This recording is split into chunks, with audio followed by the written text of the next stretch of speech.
Existe un nombre en las Escrituras que hace temblar los cimientos del bien y del mal. Un pueblo que despertó la ira eterna del Todopoderoso con un solo acto de cobardía. Dios pronunció contra ellos una sentencia que nunca antes había declarado.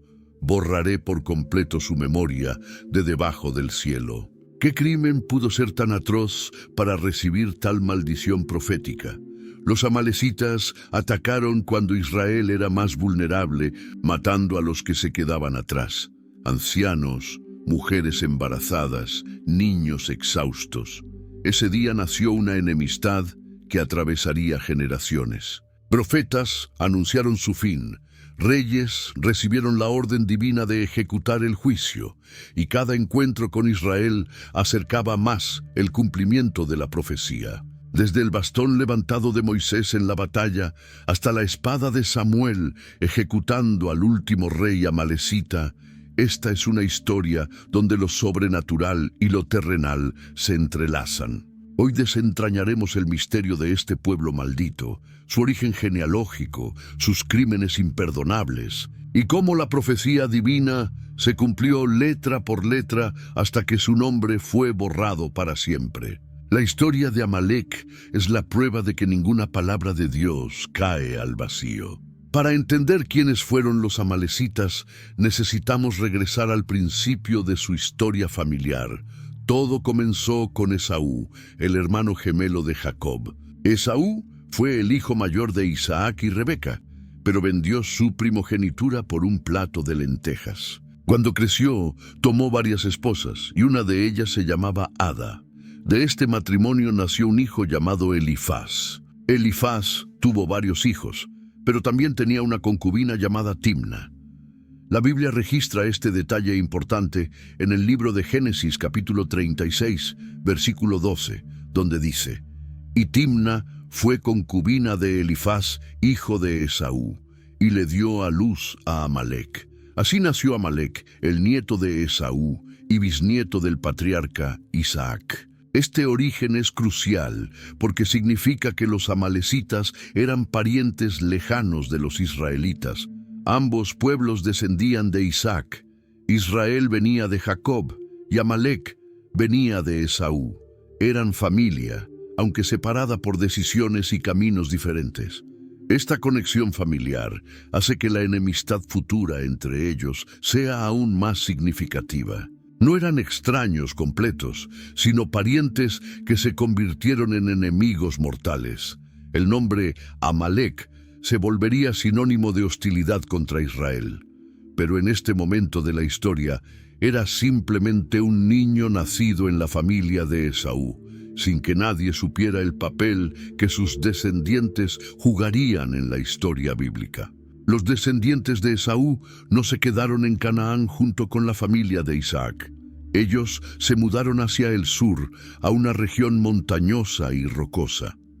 El libro de Génesis, capítulo 36, versículo 8, nos dice: «Así habitó Esaú en el monte de Seir». Esaú es Edom. Esta tierra de Seir, también conocida como Edom, estaba al sur del Mar Muerto. Era un territorio difícil, con montañas rojas y valles profundos. Los amalecitas, como descendientes de este clan, desarrollaron su propio territorio. No se quedaron solo en las montañas de Edom. Se expandieron hacia el desierto del Negev, esa zona árida al sur de Canaán, y también ocuparon partes de la península del Sinaí. Eran tierras secas, con poca agua y mucho sol. Este ambiente duro los convirtió en un pueblo resistente y acostumbrado a la vida difícil del desierto. La ubicación de los amalecitas era estratégica. Vivían en las rutas que conectaban Egipto con Canaán. Cualquier caravana comercial o grupo de viajeros que pasara por esa zona tenía que cruzar por sus territorios. Esto les daba oportunidades constantes para el saqueo y el ataque. El libro de Primera de Samuel, capítulo 15, versículo 7, describe la extensión de su territorio, desde Javilá hasta llegar a Shur, que está al oriente de Egipto. Era un área amplia que cubría gran parte del desierto entre Egipto y Canaán. Los amalecitas conocían cada valle, cada pozo de agua, cada escondite en esas tierras áridas. Esta ventaja los hacía peligrosos para cualquiera que atravesara su territorio. Los amalecitas no construyeron grandes ciudades con murallas como otros pueblos de la región. Su forma de vida era diferente. Eran nómadas, vivían en tiendas que podían desarmar y mover rápidamente. Esta movilidad los hacía difíciles de localizar y más difíciles aún de combatir. Atacaban de repente y desaparecían en el desierto antes de que alguien pudiera responder. Su economía dependía principalmente de dos cosas: el pastoreo de ovejas y cabras y el saqueo de otros pueblos. No sembraban campos ni cultivaban la tierra de manera permanente. En cambio, se movían con sus rebaños buscando pastos y complementaban sus necesidades atacando caravanas y asentamientos vulnerables. Los amalecitas desarrollaron una reputación de crueldad. No eran guerreros que peleaban batallas honorables entre ejércitos. Preferían ataques sorpresa contra objetivos débiles. Atacaban a viajeros cansados, a grupos pequeños que no podían defenderse bien, a los que se quedaban rezagados en las caravanas. Esta forma de hacer guerra los convertía en enemigos particularmente temidos y odiados. No tenían respeto por los más vulnerables. Mientras otros pueblos antiguos tenían ciertos códigos de guerra, los amalecitas parecían disfrutar atacando precisamente a los más indefensos. Esta característica se volvería evidente en su primer encuentro con Israel y sería la razón principal de la sentencia divina contra ellos. Vivían para la guerra y el saqueo. No buscaban establecer alianzas duraderas ni construir una civilización permanente. Su cultura giraba alrededor de la fuerza bruta y la capacidad de tomar lo que otros habían trabajado para conseguir. Antes de que ocurriera la primera batalla entre Israel y Amalek, algo extraordinario sucedió. Un profeta llamado Balaam pronunció palabras sobre este pueblo que revelarían su destino final. La historia de Balaam es fascinante. Era un vidente pagano a quien el rey de Moab contrató para maldecir a Israel, pero Dios lo obligó a bendecir al pueblo hebreo en su lugar. Durante estas profecías, Balaam también habló sobre otras naciones. El libro de Números capítulo 24, versículo 20, registra lo que dijo sobre Amalek. Y vio a Amalek, y tomó su parábola y dijo: Amalek, cabeza de naciones, mas al fin perecerá para siempre. Esta declaración es misteriosa y poderosa al mismo tiempo. ¿Qué significa que Amalek era cabeza de naciones? Algunos estudiosos creen que se refiere a que fueron el primer pueblo en atacar directamente a Israel después de su liberación de Egipto. Otros piensan que habla de su antigüedad o importancia entre los pueblos de aquella región. Pero lo que queda absolutamente claro es la segunda parte de la profecía. Su fin sería la destrucción total. Esta profecía fue pronunciada antes de cualquier conflicto mayor entre ambos pueblos. Era como si Dios estuviera anunciando por adelantado el destino de Amalek. No era simplemente una predicción de una derrota militar, sino el anuncio de una desaparición completa. Perecerá para siempre. Las palabras proféticas tienen peso en la Biblia. Cuando un verdadero profeta habla bajo la inspiración de Dios, sus palabras se cumplen inevitablemente. Esta profecía sobre Amalek no sería la excepción, pero para entender por qué merecían tal destino, necesitamos ver lo que hicieron.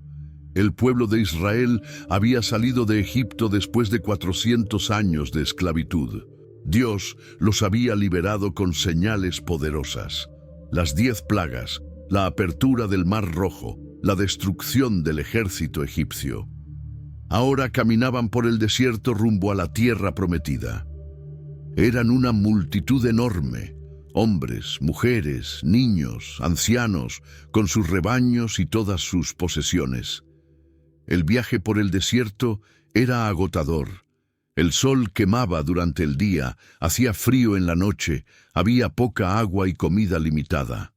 Los más débiles, los ancianos y los niños pequeños caminaban más lento que el resto.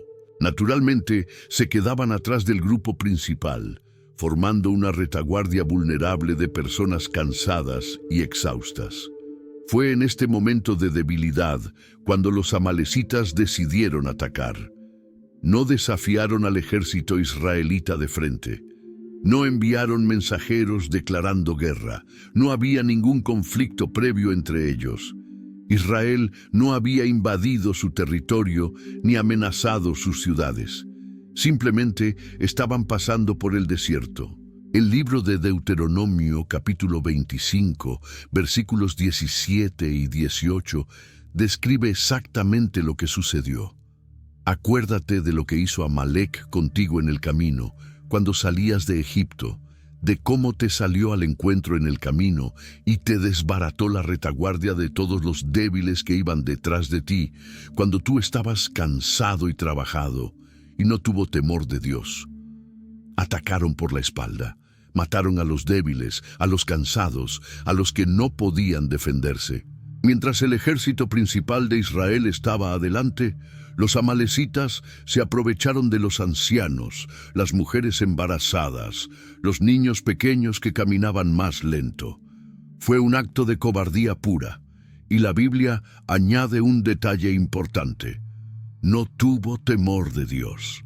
Los amalecitas habían visto o escuchado sobre lo que Dios había hecho en Egipto. Todo el mundo conocía las plagas, la apertura del mar, la destrucción del ejército más poderoso del mundo. Pero no les importó. No tuvieron ningún respeto por Dios ni por su pueblo. Este desprecio por lo divino y esta crueldad contra los indefensos sellaron su destino. Cuando llegó la noticia del ataque amalecita, Moisés actuó rápidamente. El lugar donde acampaban se llamaba Refidim, en algún punto del desierto del Sinaí. Moisés llamó a Josué, un joven guerrero que se convertiría en su sucesor años después. El libro de Éxodo, capítulo 17, versículo 9, registra las instrucciones. Y dijo Moisés a Josué: escógenos varones y sal a pelear contra Amalec. Mañana yo estaré sobre la cumbre del collado y la vara de Dios en mi mano. La batalla se planearía para el día siguiente. Josué debía seleccionar hombres capaces de pelear y organizar una defensa. Pero lo más importante era la segunda parte del plan. Moisés subiría a una colina con la vara de Dios en su mano. Esta era la misma vara con la que había realizado los milagros en Egipto, la misma con la que había golpeado el Mar Rojo. Al día siguiente, todo sucedió según lo planeado. Josué bajó con sus hombres para enfrentar al ejército amalecita. Moisés subió a la cima de una colina cercana, acompañado por Aarón, su hermano, y Hur. Desde allí podían ver todo el campo de batalla. Entonces comenzó a suceder algo extraordinario. El libro de Éxodo, capítulo 17, versículo 11, describe: y sucedía que cuando alzaba Moisés su mano, Israel prevalecía, mas cuando él bajaba su mano, prevalecía Amalec. La conexión era directa e inmediata. Cuando Moisés levantaba sus manos con la vara, los soldados israelitas ganaban terreno. Cuando bajaba las manos por cansancio, los amalecitas comenzaban a vencer. Esto revelaba una verdad fundamental. La victoria no dependía de la fuerza militar de Israel. No era cuestión de quién tenía más soldados o mejores armas. La batalla se ganaba en el plano espiritual. Las manos levantadas de Moisés representaban la dependencia de Dios, la oración, la fe en el poder divino. Pero Moisés era humano. Sus brazos se cansaban. El versículo 12 dice: y las manos de Moisés se cansaban, por lo que tomaron una piedra y la pusieron debajo de él y se sentó sobre ella, y Aarón y Hur sostenían sus manos, el uno de un lado y el otro de otro. Así hubo en sus manos firmeza hasta que se puso el sol. Aarón y Hur se pusieron uno a cada lado, sosteniendo los brazos de Moisés en alto. Esta imagen es poderosa. El líder necesitaba apoyo y sus compañeros estuvieron allí para dárselo. Con las manos de Moisés sostenidas en alto hasta el atardecer, la batalla se decidió. El versículo 13 concluye: Y Josué deshizo a Amalec y a su pueblo a filo de espada. Fue una victoria completa, pero todos sabían que no había sido por su propio poder. Inmediatamente después de la victoria, Dios habló con Moisés. No fue una simple felicitación por ganar la batalla, fue una declaración solemne que cambiaría el destino de Amalec para siempre. El libro de Éxodo, capítulo 17, versículo 14 registra: Y Jehová dijo a Moisés: Escribe esto para memoria en un libro, y di a Josué que raeré del todo la memoria de Amalec de debajo del cielo. Esta orden tenía dos partes. Primera, escribir esto en un libro para que quedara registrado permanentemente. Segunda, decirle a Josué específicamente que Dios borraría completamente la memoria de Amalec. ¿Por qué mencionar a Josué? Porque él sería quien eventualmente lideraría la conquista de Canaán. Necesitaba saber que este pueblo estaba bajo sentencia divina. La palabra raeré es fuerte. No significa simplemente derrotar o conquistar. Significa borrar, eliminar completamente, hacer que desaparezca sin dejar rastro. Dios no estaba ordenando una batalla más, sino la extinción total de este pueblo. El versículo 16 añade más detalles, y dijo: Por cuanto la mano de Amalec se levantó contra el trono de Jehová, Jehová tendrá guerra con Amalec de generación en generación. Aquí Dios explica el motivo. Amalec había levantado su mano contra el trono divino. Al atacar cobardemente al pueblo de Dios, al no tener temor de él, al matar a los indefensos, habían declarado guerra contra Dios mismo. Y la respuesta divina sería guerra perpetua. No por una generación, sino de generación en generación. Esto significaba que la enemistad no terminaría con una sola batalla. Cada generación de israelitas tendría que recordar y actuar contra Amalec hasta que se cumpliera completamente el decreto de exterminio. Este juicio puede parecer extremo, pero refleja la seriedad con que Dios ve la crueldad contra los indefensos. Los amalecitas no habían atacado soldados en batalla, habían asesinado a ancianos exhaustos, mujeres débiles, niños pequeños, y lo habían hecho sin provocación, sin temor de Dios, simplemente porque podían. Este nivel de maldad gratuita no podía quedar sin consecuencias. Después de recibir estas instrucciones divinas, Moisés hizo algo simbólico. El libro de Éxodo, capítulo 17, versículo 15, nos dice: Y Moisés edificó un altar, y llamó su nombre Jehová Nisi. El nombre significa Jehová es mi bandera, o Jehová es mi estandarte. Era un recordatorio permanente de que Dios había peleado por ellos. Este altar servía como memorial físico de la batalla. Cualquiera que pasara por allí en el futuro vería ese altar y preguntaría qué significaba. Y la historia se contaría una vez más: cómo Amalec atacó cobardemente, cómo Dios dio la victoria y cómo Él había declarado guerra eterna contra ese pueblo. Pero el memorial no era solo una piedra. Había una obligación más profunda que Israel debía recordar. Años después, cuando Moisés estaba preparando al pueblo para entrar a la tierra prometida, les recordó específicamente sobre Amalec. El libro de Deuteronomio, capítulo 25, versículos 18 y 19 dice: de cómo te salió al encuentro en el camino y te desbarató la retaguardia de todos los débiles que iban detrás de ti, cuando tú estabas cansado y trabajado, y no tuvo temor de Dios. Por tanto, cuando Jehová tu Dios te haya dado descanso de todos tus enemigos alrededor, en la tierra que Jehová tu Dios te da por heredad para que la poseas, borrarás la memoria de Amalec de debajo del cielo. No lo olvides. La orden era clara: no olvidar lo que Amalec había hecho, y cuando estuvieran establecidos en la tierra prometida, cuando tuvieran paz y seguridad, entonces debían cumplir el decreto divino y borrar la memoria de Amalec completamente. Esta era una responsabilidad que pasaría de generación en generación. Los padres debían contarles a sus hijos. Los abuelos debían recordarles a sus nietos. Nadie podía olvidar. La memoria de lo que Amalec había hecho debía permanecer viva hasta que se ejecutara completamente el juicio divino. Era una obligación sagrada que eventualmente recaería sobre los reyes de Israel, con consecuencias que cambiarían el curso de la historia. Después de que Josué conquistó la tierra de Canaán y murió, Israel entró en un período caótico conocido como la época de los jueces.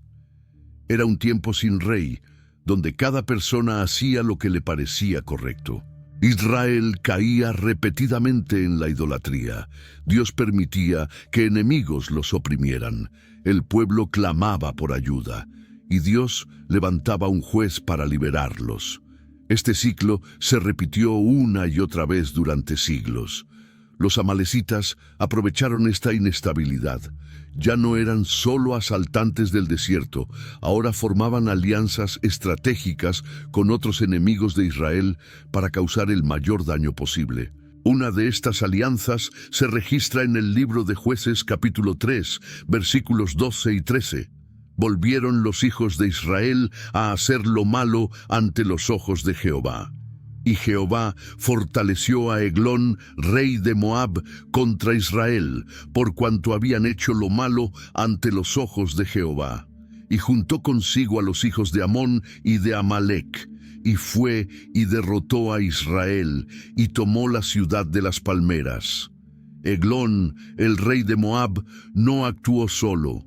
Reunió a los amonitas y a los amalecitas para atacar a Israel. Juntos formaron una coalición poderosa que logró vencer al pueblo hebreo y capturar Jericó, conocida como la ciudad de las palmeras. Esta no fue una simple incursión de saqueo. Fue una ocupación que duró 18 años. Durante casi 2 décadas, Israel vivió bajo el dominio de esta alianza. Los amalecitas participaron activamente en mantener sometido al pueblo de Dios. Fue un período oscuro donde Israel pagaba tributo a sus opresores y vivía en constante humillación. La presencia de los amalecitas en esta coalición mostraba que su enemistad contra Israel no había disminuido con el tiempo. Seguían buscando oportunidades para dañar y debilitar al pueblo que Dios había elegido. Finalmente, Dios levantó a un juez llamado Ahod, quien liberó a Israel de esta opresión mediante un acto audaz. Pero la lección quedó clara. Los amalecitas no solo eran enemigos del pasado, eran una amenaza constante que aprovechaba cualquier momento de debilidad espiritual de Israel para atacar. Años más tarde, Israel volvió a caer en el pecado, y Dios permitió otra opresión extranjera. Esta vez fue aún más devastadora. Los madianitas, junto con los amalecitas y otros pueblos del oriente, formaron una alianza que sumió a Israel en la miseria más absoluta durante 7 años consecutivos. El libro de Jueces, capítulo 6, versículos 3 al 5, describe la situación.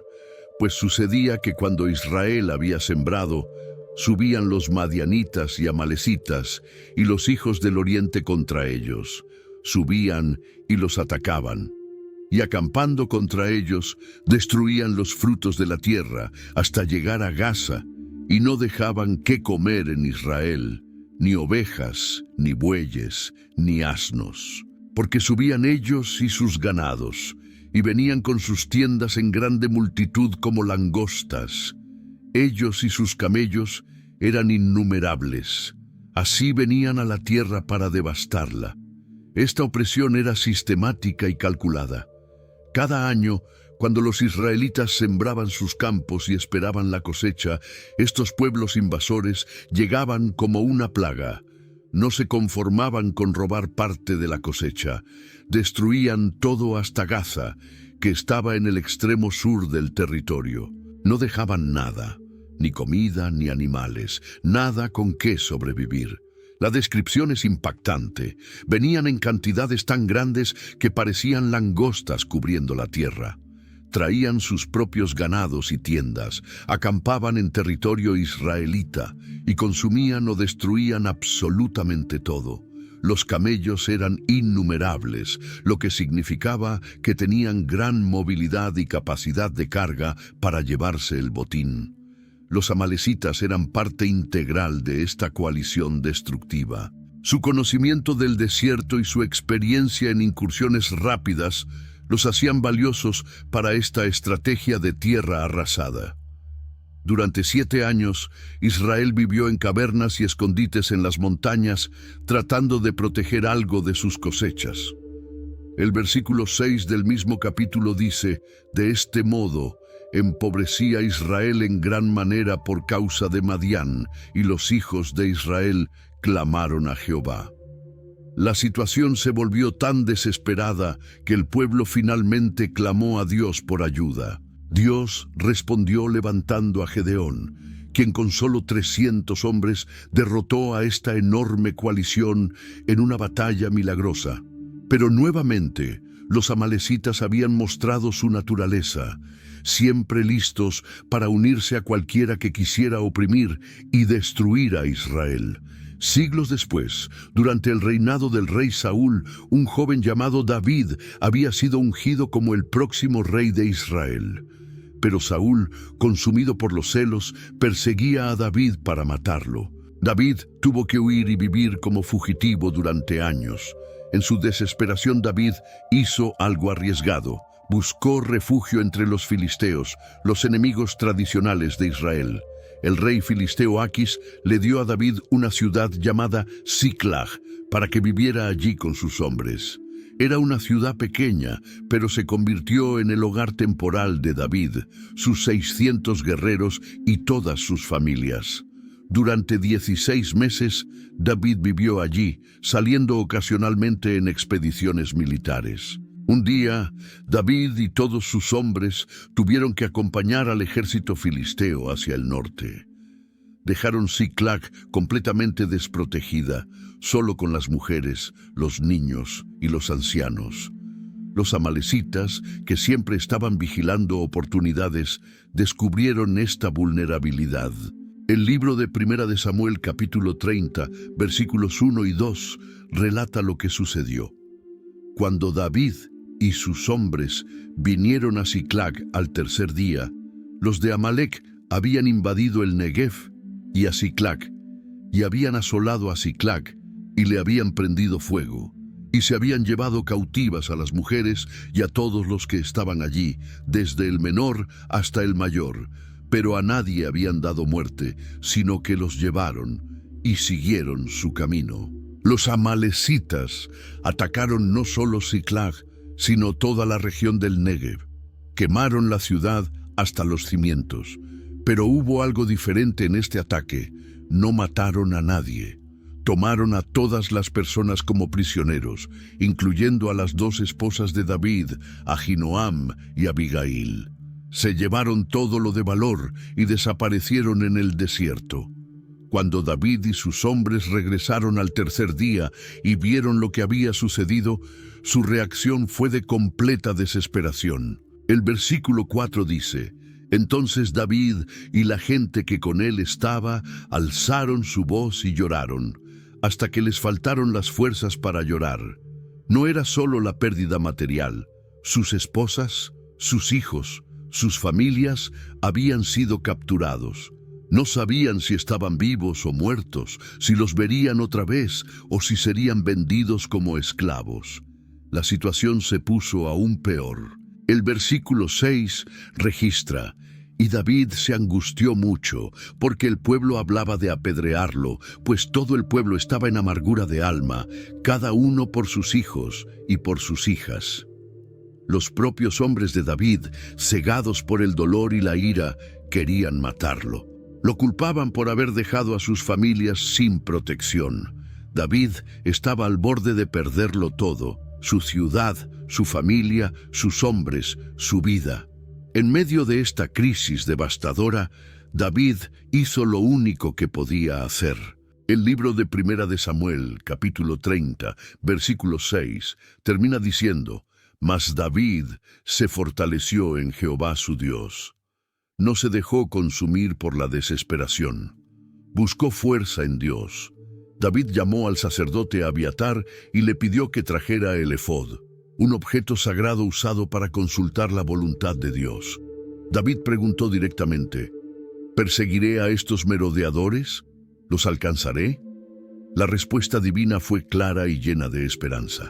El versículo 8 registra: «Y él le dijo: síguelos, porque ciertamente los alcanzarás, y de cierto librarás a los cautivos». Con esta promesa divina, David organizó rápidamente la persecución. Los 600 hombres se prepararon para salir inmediatamente. No había tiempo que perder. Cada hora que pasaba, los amalecitas se alejaban más en el desierto con sus familias cautivas. Corrieron hacia el sur, siguiendo el rastro de los saqueadores. Llegaron al arroyo de Besor, y allí sucedió algo inesperado.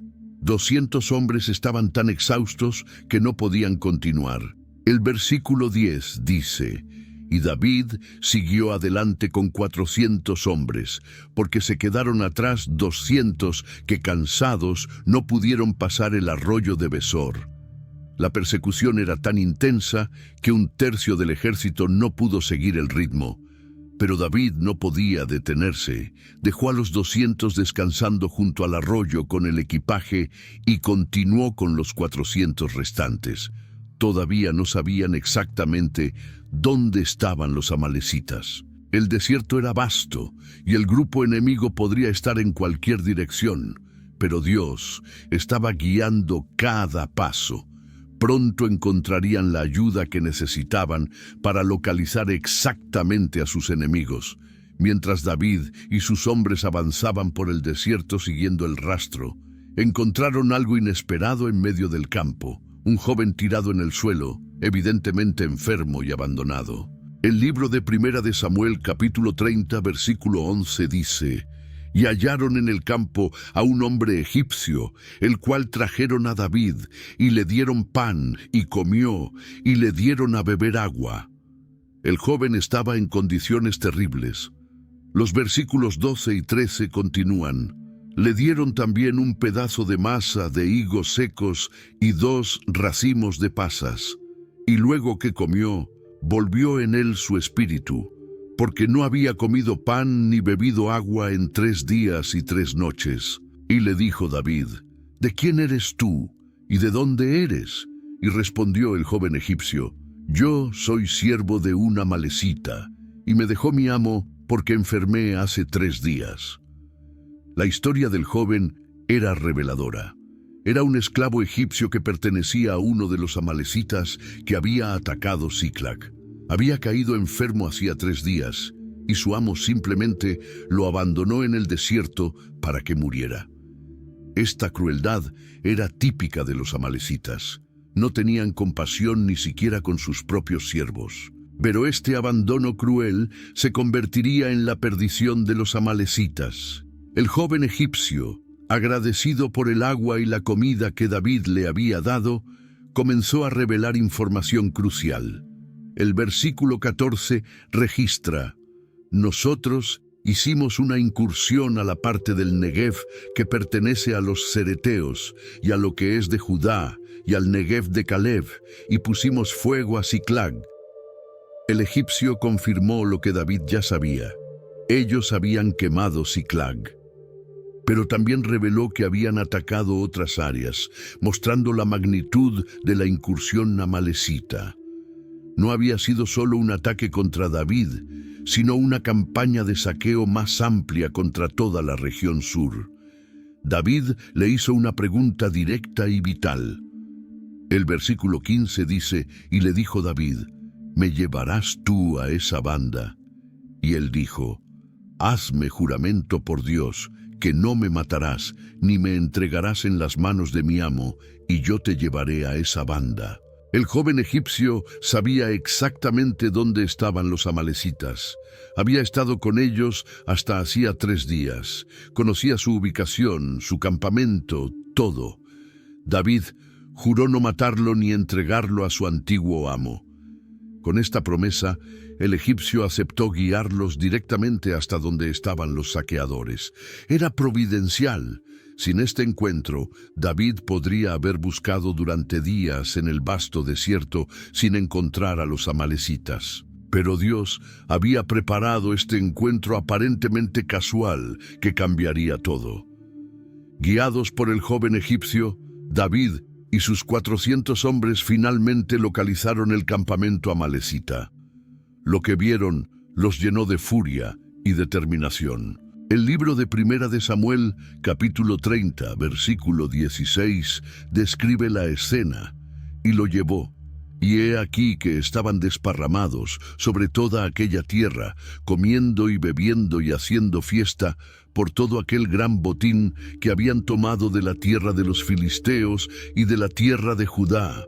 Los amalecitas estaban celebrando, se sentían seguros, pensaban que nadie los perseguiría.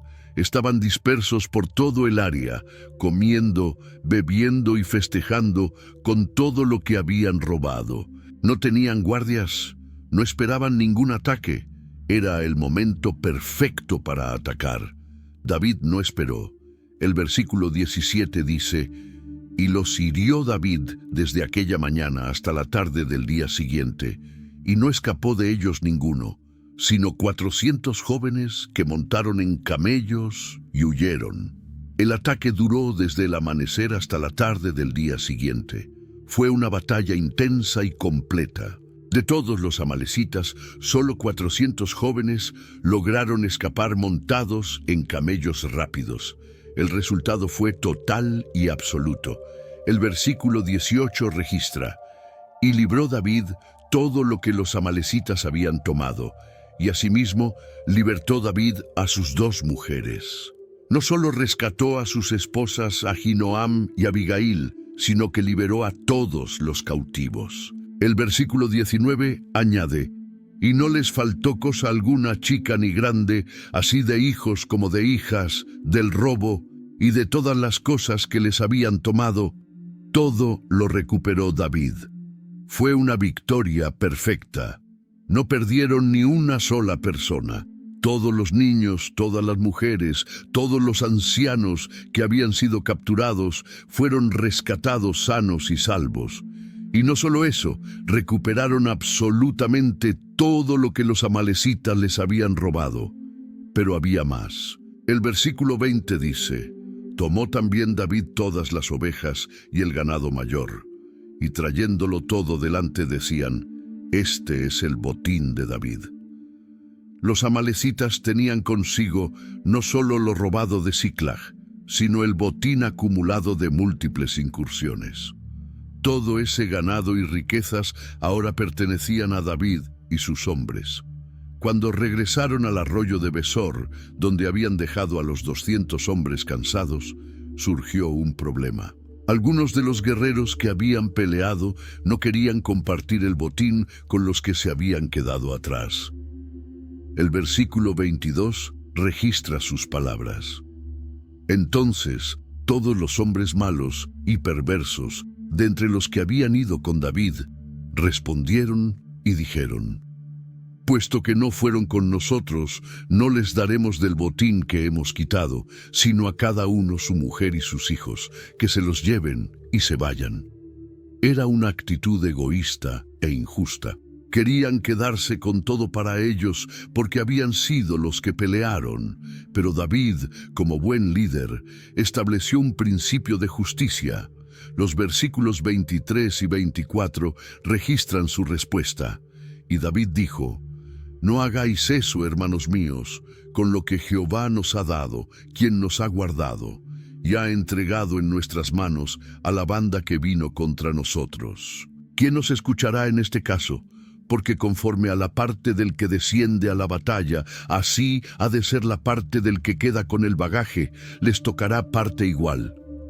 David reconoció la verdad fundamental: la victoria había venido de Dios, no de su propia fuerza, y estableció un principio justo: todos compartirían por igual, sin importar si habían estado en la batalla o cuidando el equipaje. El versículo 25 concluye: desde aquel día en adelante lo estableció por ley y ordenanza en Israel hasta hoy. Esta decisión de David se convirtió en ley permanente para Israel. Mientras David celebraba su victoria sobre los amalecitas en el sur, al norte estaba ocurriendo una tragedia.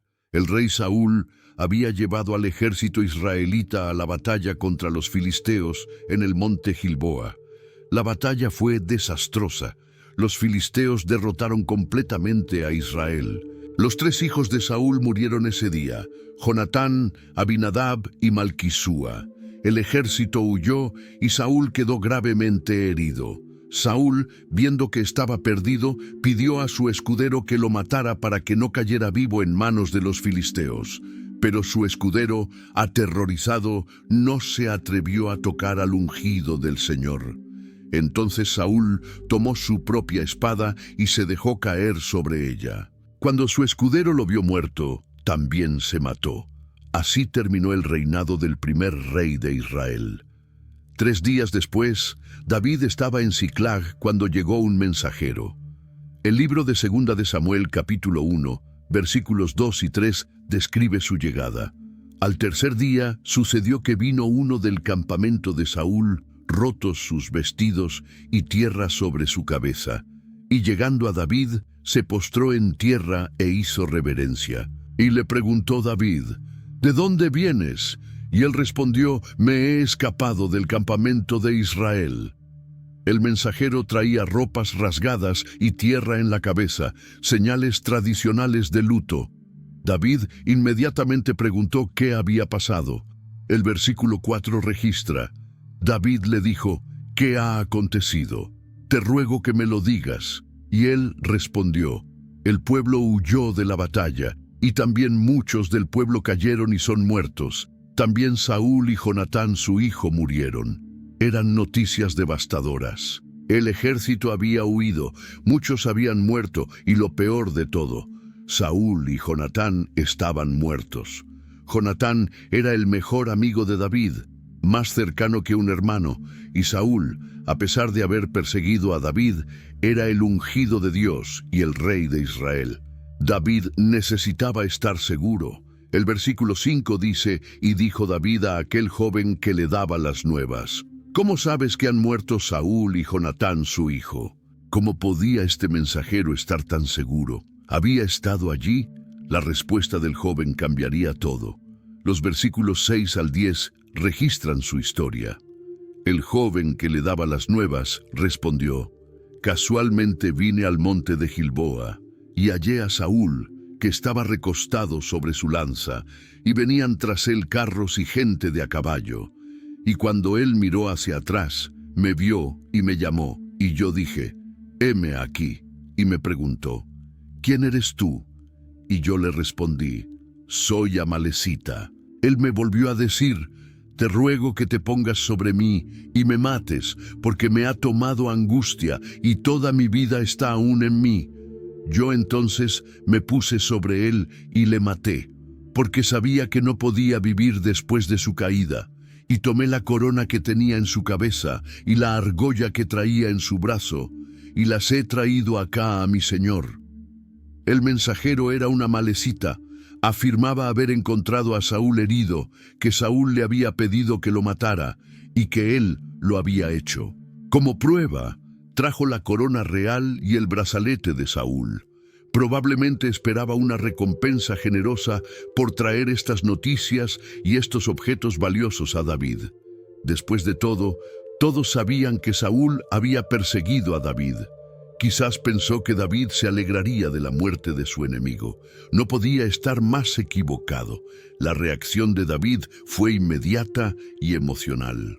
El libro de Segunda de Samuel, capítulo 1, versículo 11 dice: Entonces David, asiendo de sus vestidos, los rasgó, y lo mismo hicieron los hombres que estaban con él. Rasgaron sus ropas en señal de duelo profundo. No había alegría, solo dolor. El versículo 12 continúa: Y lloraron y lamentaron y ayunaron hasta la noche, por Saúl y por Jonatán su hijo, por el pueblo de Jehová, y por la casa de Israel, porque habían caído a espada. David y sus hombres pasaron todo el día llorando, lamentando y ayunando. No solo por Jonatán, a quien David amaba profundamente, sino también por Saúl, por el ejército caído, por todo el pueblo de Israel que había sufrido esta derrota terrible. Después de este tiempo de luto, David se volvió hacia el mensajero amalecita. Su tono cambió completamente. El versículo 13 registra: Y David dijo al joven que le había traído las nuevas: ¿De dónde eres tú?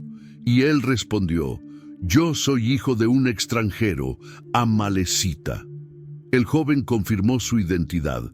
Era hijo de un extranjero, específicamente un amalecita. Entonces vino la pregunta devastadora. El versículo 14 dice: Y le dijo David: ¿Cómo no tuviste temor de extender tu mano para matar al ungido de Jehová? Esta era la cuestión fundamental. Saúl había sido ungido por el profeta Samuel como rey sobre Israel. Era el ungido de Dios, sin importar sus fallas o pecados, sin importar cómo había tratado a David, seguía siendo el rey escogido por Dios. David mismo había tenido múltiples oportunidades de matar a Saúl cuando éste lo perseguía. En una ocasión entró en la cueva donde Saúl dormía y solo cortó un pedazo de su manto. En otra, llegó hasta donde Saúl dormía en su campamento y pudo haberlo matado fácilmente.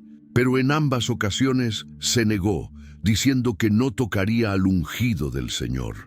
David había respetado la posición de Saúl incluso cuando Saúl quería matarlo, y ahora este amalecita afirmaba haber hecho lo que David nunca haría: matar al ungido de Dios. El versículo 15 registra lo que sucedió. Entonces llamó David a uno de sus hombres y le dijo: Ve y mátalo. Y él lo hirió y murió. No hubo juicio prolongado, no hubo debate. La sentencia fue inmediata y se ejecutó al instante. El versículo 16 registra las últimas palabras de David al amalecita. Y David le dijo: Tu sangre sea sobre tu cabeza, pues tu misma boca atestiguó contra ti, diciendo: Yo maté al ungido de Jehová. El amalecita había sellado su propio destino con sus propias palabras. Había confesado el acto, había traído pruebas. Su propia boca había testificado contra él. Hay una ironía histórica profunda en este evento. Los amalecitas como pueblo estaban bajo sentencia divina de exterminio desde los días de Moisés. Y ahora uno de ellos moría por afirmar que había matado al rey que debería haber ejecutado esa sentencia. El rey Saúl había recibido la orden directa de Dios de destruir completamente a los amalecitas, pero había desobedecido. Y al final, fue un amalecita quien afirmó haberle dado muerte. Años después de que Samuel ungiera a Saúl como el primer rey de Israel, Dios le encomendó una misión específica. No era una batalla cualquiera. Era el momento de cumplir el decreto pronunciado siglos atrás en el desierto. Samuel, el anciano profeta que había ungido a Saúl, vino con un mensaje directo de parte de Dios. El libro de Primera de Samuel, capítulo 15, versículos 1 y 2, registra el comienzo de esta conversación crucial. Samuel dijo a Saúl: Jehová me envió a que te ungiese por rey sobre su pueblo Israel. Ahora pues, está atento a las palabras de Jehová. Así ha dicho Jehová de los ejércitos: yo castigaré lo que hizo Amalec a Israel al oponérsele en el camino cuando subía de Egipto. Samuel le recordó a Saúl quién lo había puesto en el trono. No había sido el pueblo, ni su propia fuerza, ni sus méritos personales. Había sido Jehová quien lo había escogido y ungido como rey. Y ahora, ese mismo Dios tenía una orden para él. La razón era clara: castigar lo que Amalek había hecho cuando Israel salía de Egipto, ese ataque cobarde contra los débiles y cansados. Entonces vino la orden específica. El versículo 3 dice: Ve pues, y hiere a Amalek, y destruye todo lo que tiene, y no te apiades de él. Mata a hombres, mujeres, niños, y aun los de pecho, vacas, ovejas, camellos y asnos. Era una orden de destrucción total, conocida en hebreo como Herem. No debía quedar nada vivo, ni personas, ni animales, absolutamente nada. Esta orden puede parecer extrema, pero era el cumplimiento del juicio divino pronunciado generaciones atrás.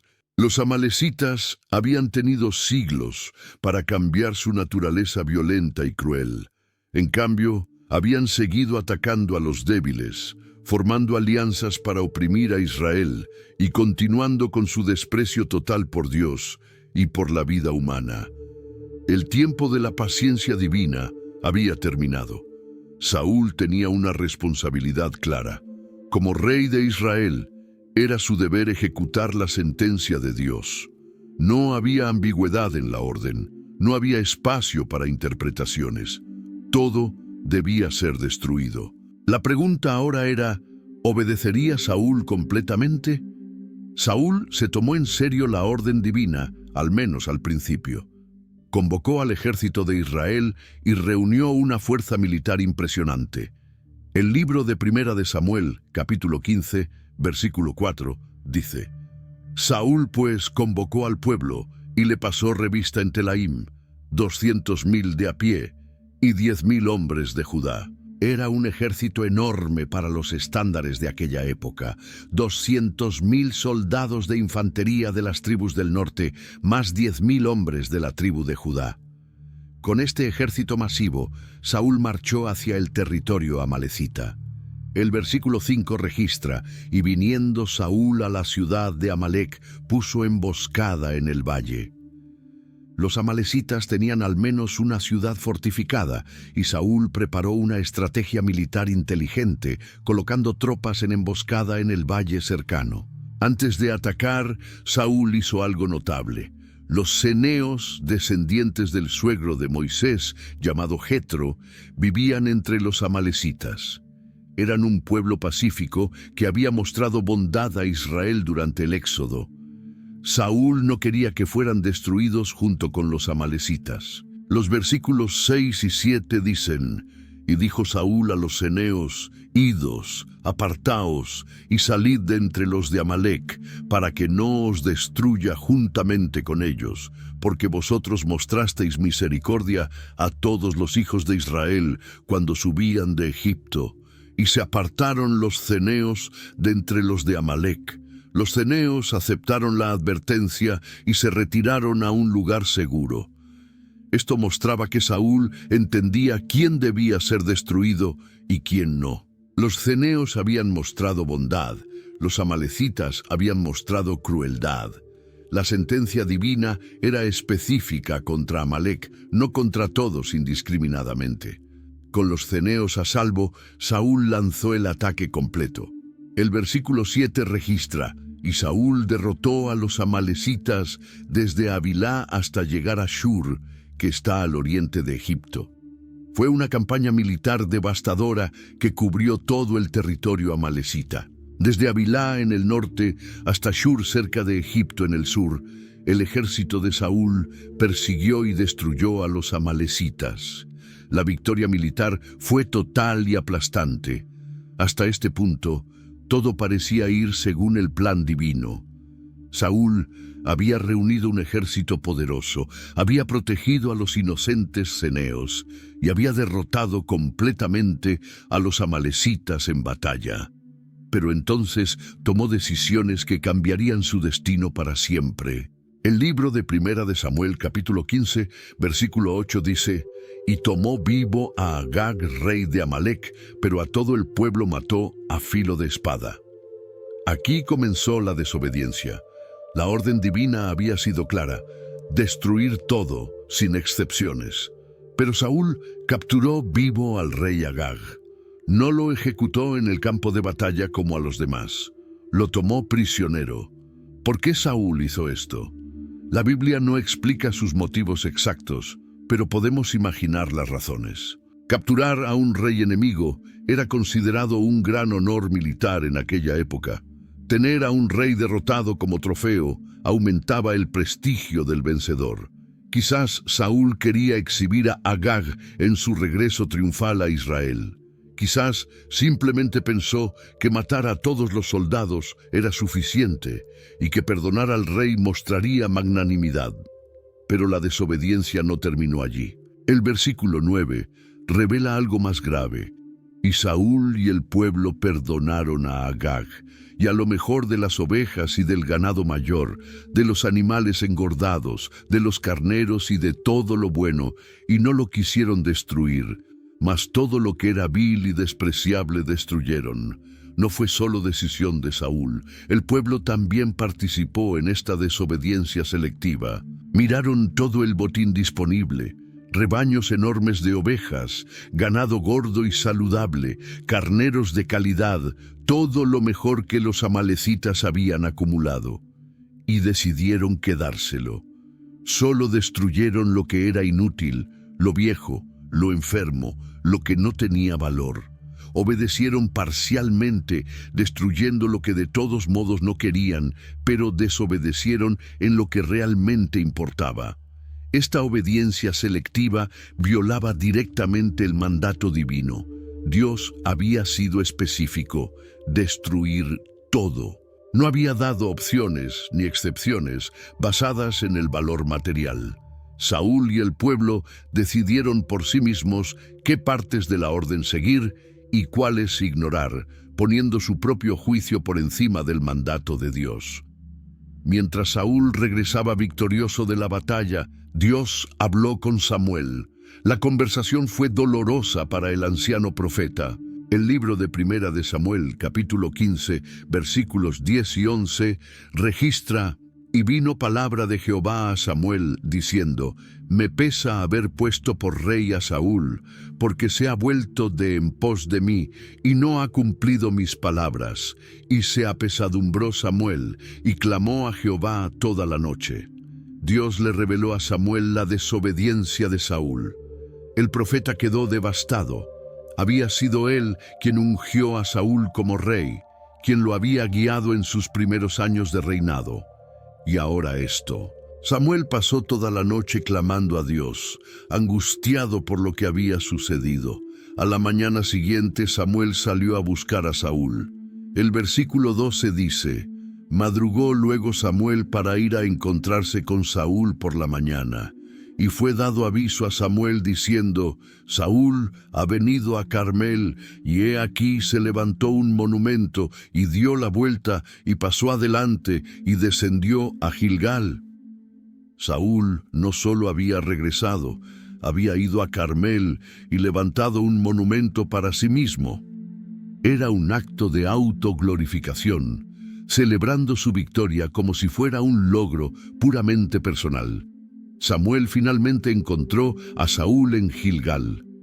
La escena que siguió sería una de las confrontaciones más importantes entre un profeta y un rey en toda la Biblia. Cuando se vieron, Saúl intentó saludar a Samuel con confianza.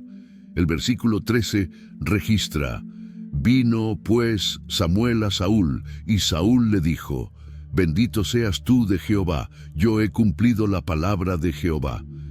Era una mentira descarada. Saúl afirmaba que había cumplido completamente la palabra de Dios. Actuaba como si no hubiera hecho nada malo, como si hubiera seguido las instrucciones divinas al pie de la letra. O realmente se había convencido a sí mismo de que había obedecido, o estaba tratando de engañar al profeta. Pero Samuel no era fácil de engañar. La evidencia de la desobediencia era audible. El versículo 14 contiene una de las respuestas más sarcásticas y devastadoras de toda la Escritura. Samuel entonces dijo: Pues qué balido de ovejas es este que yo oigo con mis oídos, y qué bramido de bueyes es este que yo escucho. El profeta no necesitaba investigar, no necesitaba buscar pruebas. Los sonidos de las ovejas balando y los bueyes bramando eran prueba suficiente. Si Saúl realmente hubiera destruido todo como Dios ordenó, no habría animales. El silencio habría confirmado la obediencia, pero el ruido del ganado proclamaba la desobediencia de Saúl. Confrontado con la evidencia innegable, Saúl cambió su táctica. Ya no podía negar que había animales, así que intentó justificar por qué estaban allí. El libro de Primera de Samuel, capítulo 15, versículo 15, registra su respuesta. Y Saúl respondió: de Amalec los han traído, porque el pueblo perdonó lo mejor de las ovejas y de las vacas para sacrificarlas a Jehová tu Dios, pero lo demás lo destruimos. Saúl ofreció varias excusas en una sola frase. Primero, culpó al pueblo. Ellos fueron quienes perdonaron los animales, no él. Segundo, presentó un motivo religioso aparentemente noble. Iban a sacrificar los animales a Dios. Tercero, intentó minimizar la desobediencia. Todo lo demás había sido destruido. Y cuarto, dijo: Jehová tu Dios, en lugar de nuestro Dios, creando distancia entre él y la responsabilidad. Samuel había escuchado suficiente. Interrumpió a Saúl antes de que pudiera continuar con sus excusas. El versículo 16 dice: entonces dijo Samuel a Saúl: déjame declararte lo que Jehová me ha dicho esta noche. Y él le respondió: di. El tono cambió. Samuel no estaba allí para debatir o escuchar justificaciones. Venía con un mensaje de parte de Dios. Samuel comenzó recordándole a Saúl de dónde venía. El versículo 17 dice: y dijo Samuel: aunque eras pequeño en tus propios ojos, no has sido hecho jefe de las tribus de Israel, y Jehová te ha ungido por rey sobre Israel. Saúl había sido insignificante antes de que Dios lo eligiera. Venía de la tribu más pequeña, de la familia menos importante. Pero Dios lo había exaltado, lo había ungido, lo había hecho rey sobre todo Israel. Luego Samuel detalló exactamente lo que Dios había ordenado. El versículo 18 dice: y Jehová te envió en misión y dijo: ve, destruye a los pecadores de Amalec, y hazles guerra hasta que los acabes. La orden no podía ser más clara: destruir completamente, hacer guerra hasta acabar con todos. No había ambigüedad posible. Entonces vino la acusación directa. El versículo 19 pregunta: ¿por qué, pues, no has oído la voz de Jehová, sino que vuelto al botín has hecho lo malo ante los ojos de Jehová? Saúl no había obedecido. En cambio, se había lanzado sobre el botín. Sus acciones mostraban dónde estaba realmente su corazón: en las ganancias materiales, no en la obediencia a Dios. Saúl intentó defenderse una vez más. El versículo 20 registra: y Saúl respondió a Samuel: antes bien he obedecido la voz de Jehová, y fui a la misión que Jehová me envió, y he traído a Agag, rey de Amalec, y he destruido a los amalecitas. Todavía insistía en que había obedecido. Sí, había capturado vivo a Agag, pero había destruido a los demás amalecitas. En su mente, eso contaba como obediencia. Luego repitió su excusa anterior. El versículo 21 dice: mas el pueblo tomó del botín ovejas y vacas, las primicias del anatema, para ofrecer sacrificios a Jehová, tu Dios, en Gilgal. Otra vez culpó al pueblo. Otra vez presentó el motivo religioso. Pero ninguna excusa funcionaría ahora. Samuel pronunció entonces unas de las palabras más poderosas y citadas de toda la Biblia. Los versículos 22 y 23 declaran: y Samuel dijo: se complace Jehová tanto en los holocaustos y víctimas, como en que se obedezca a las palabras de Jehová. Ciertamente, el obedecer es mejor que los sacrificios, y el prestar atención que la grosura de los carneros, porque como pecado de adivinación es la rebelión, y como ídolos e idolatría la obstinación. Por cuanto tú desechaste la palabra de Jehová, Él también te ha desechado para que no seas rey. El mensaje era revolucionario. Dios no quería sacrificios de animales robados, quería obediencia. Obedecer era mejor que cualquier ofrenda religiosa. La rebelión de Saúl era tan grave como la brujería. Su obstinación era tan mala como la idolatría. Y porque Saúl había rechazado la palabra de Dios, Dios lo rechazaba como rey. La sentencia era final e irreversible. Finalmente, confrontado con el juicio divino completo, Saúl reconoció su pecado. El libro de Primera de Samuel, capítulo 15, versículo 24, registra: Entonces dijo Saúl a Samuel: Yo he pecado, pues he quebrantado el mandamiento de Jehová y tus palabras, porque temí al pueblo y consentí a la voz de ellos. Por primera vez, Saúl admitió claramente que había pecado y quebrantado el mandamiento de Dios. Su confesión reveló el problema real. Temió al pueblo más que a Dios. Consintió a la voz de ellos en lugar de obedecer la voz divina. Era un reconocimiento de que había puesto la popularidad por encima de la obediencia, el temor al hombre por encima del temor a Dios. Saúl suplicó perdón.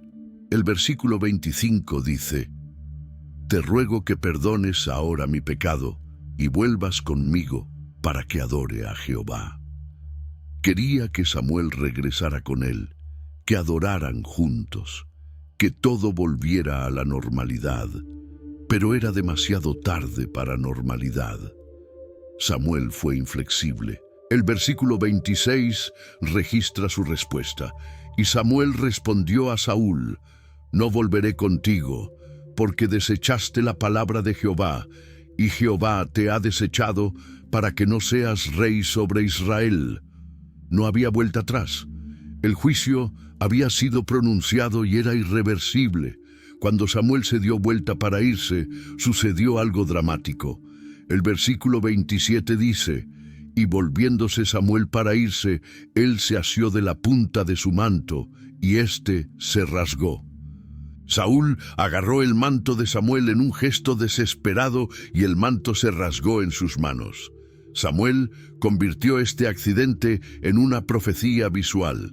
El versículo 28 declara: Entonces Samuel le dijo: Jehová ha rasgado hoy de ti el reino de Israel y lo ha dado a un prójimo tuyo mejor que tú. El manto rasgado simbolizaba el reino siendo arrancado de Saúl. Y Dios ya tenía escogido a alguien mejor para ocupar el trono. Samuel añadió algo más en el versículo 29. Además, el que es la gloria de Israel no mentirá ni se arrepentirá, porque no es hombre para que se arrepienta. La decisión de Dios era final. No cambiaría de opinión como los humanos lo hacen. Lo que había declarado se cumpliría. Saúl insistió una vez más. El versículo 30 registra: Y él dijo: Yo he pecado, pero te ruego que me honres delante de los ancianos de mi pueblo y delante de Israel, y vuelvas conmigo para que adore a Jehová tu Dios. Ahora su preocupación principal era clara: no la restauración de su relación con Dios, sino mantener las apariencias delante del pueblo. Quería que Samuel regresara con él para que pareciera que todo estaba bien. Samuel cedió en esto, pero solo en esto. El versículo 31 dice: Y volvió Samuel tras Saúl, y adoró Saúl a Jehová. Regresó con él, pero la relación entre ellos nunca sería la misma. Entonces Samuel se ocupó del asunto pendiente, el rey Agag. El versículo 32 registra: Después dijo Samuel: Traedme a Agag, rey de Amalec. Y Agag vino a él con alegría, y dijo Agag: Ciertamente ya pasó la amargura de la muerte. Agag pensaba que había escapado. Habían pasado días desde su captura. Seguramente Saúl lo había perdonado. La amenaza de muerte había pasado, pero estaba completamente equivocado. El versículo 33 contiene las últimas palabras que Agag escucharía. Y Samuel dijo: como tu espada dejó a las mujeres sin hijos, así tu madre será sin hijo entre las mujeres. Entonces Samuel cortó en pedazos a Agag delante de Jehová en Gilgal. Samuel mismo ejecutó al rey amalecita. La sentencia que Saúl debió cumplir, Samuel la ejecutó personalmente delante de Dios en Gilgal. Agag pagó por las atrocidades que él y su pueblo habían cometido. Después de estos eventos devastadores en Gilgal, Samuel y Saúl tomaron caminos separados. El libro de Primera de Samuel, capítulo 15, versículo 34, dice: se fue luego Samuel a Ramá, y Saúl subió a su casa en Gabaa de Saúl. Cada uno regresó a su propio lugar. Samuel a Ramá, su ciudad natal; Saúl a Gabaa, donde estaba su palacio. Pero la separación no era solo física, era permanente y profunda. El versículo 35 registra: y nunca después vio Samuel a Saúl en toda su vida, y Samuel lloraba por Saúl, y Jehová se había arrepentido de haber puesto a Saúl por rey sobre Israel. Samuel nunca más volvió a ver a Saúl hasta el día de su muerte. Esta separación era dolorosa para Samuel. El texto dice que lloraba por Saúl. No era una lágrima ocasional, sino un duelo continuo. Samuel había invertido años en guiar a Saúl, en ayudarlo a ser rey. Y ahora todo había terminado por la desobediencia de Saúl. El profeta lloraba por lo que pudo haber sido y no fue. La frase «Jehová se había arrepentido» necesita entenderse correctamente. No significa que Dios cometió un error al elegir a Saúl. El versículo 29 ya había aclarado que Dios no se arrepiente como los humanos. Lo que significa es que Dios lamentaba la situación, sentía dolor por cómo habían resultado las cosas. Había dado a Saúl todas las oportunidades, pero Saúl había elegido la desobediencia. Mientras Samuel lloraba en Ramá, Dios ya estaba preparando el próximo paso. En el siguiente capítulo, Dios le diría a Samuel: ¿hasta cuándo llorarás por Saúl, habiéndolo yo desechado para que no reine sobre Israel? Llena tu cuerno de aceite, y ven, te enviaré a Isaí de Belén, porque de sus hijos me he provisto de rey. El sucesor de Saúl ya estaba identificado: un joven pastor llamado David. Saúl continuaría siendo rey físicamente durante varios años más.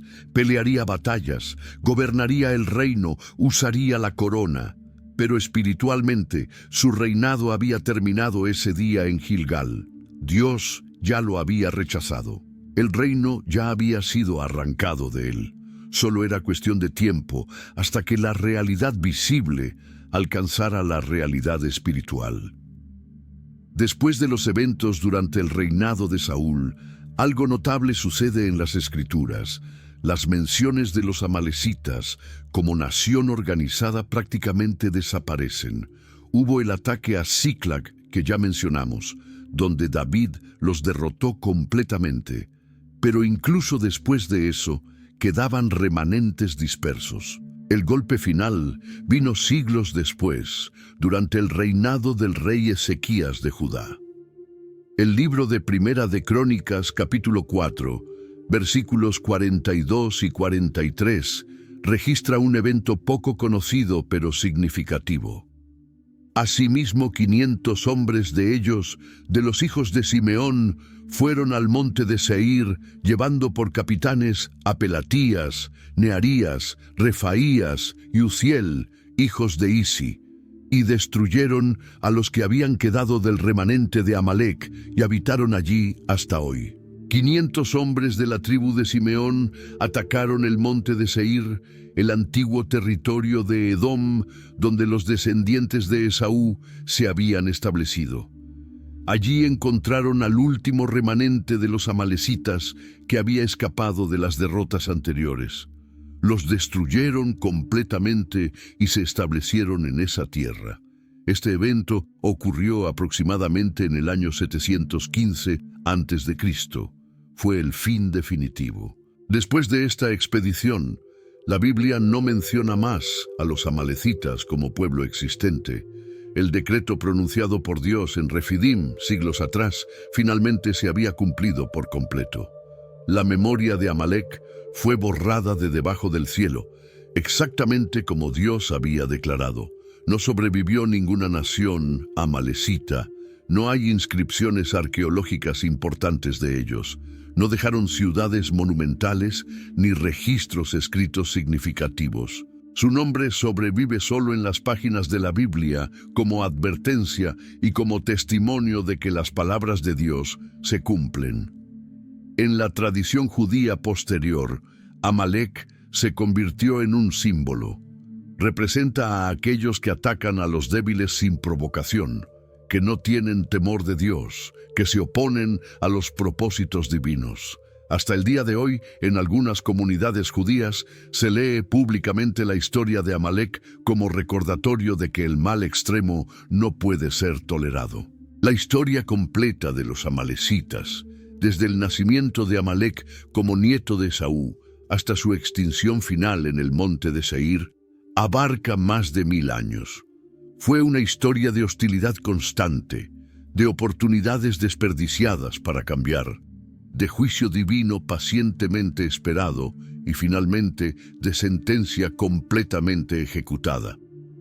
El decreto de Dios en Éxodo capítulo 17 se cumplió al pie de la letra. Si esta historia impactó tu corazón y te ayudó a entender mejor las Escrituras, te invito a que te suscribas al canal y actives la campanita para no perderte ningún video. Cada semana traemos historias bíblicas fascinantes contadas de forma clara y profunda. Comparte este video con tu familia, con tus amigos, con tu iglesia. Que más personas conozcan estas verdades poderosas de la palabra de Dios. Y déjame en los comentarios qué lección te dejó la historia de los amalecitas. Nos vemos en el próximo video.